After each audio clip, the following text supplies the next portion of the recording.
Bay. Anjolilar ham go'sht xo'rib ketyaptimi? 4 soat bug'da pishgan qo'y go'shtiga nima deysiz?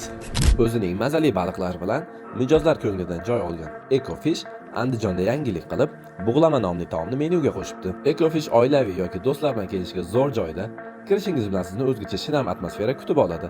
Daraxtlar ko'p, salqin joyda taomlanishga yuqori did bilan bezatilgan stollar yoki xohlasangiz o'tovlar ham bor. Taomlarga kelsak, bug'lama nomli taomi qo'y go'shtini 4-5 soat davomida bug' yordamida maromiy keltirib pishirishar ekan.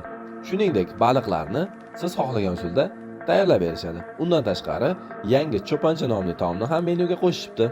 4 soat davomida pishgan bug'lama go'shtlarimiz tayyor. Hozir tatib ko'rib mazasiga baho beramiz. Yaqinlar bilan kelib, taomlardan tatib ko'rishi tavsiya qilib qolamiz. Ta'mi haqiqatda o'zgacha, go'shtlar yumshoq bo'lib pishar ekan. Bug'lama faqatgina go'shtdan iborat emas ekan, buni mazali sho'rvalari ham bor ekan. Hozir ichib ko'ramiz buni ham.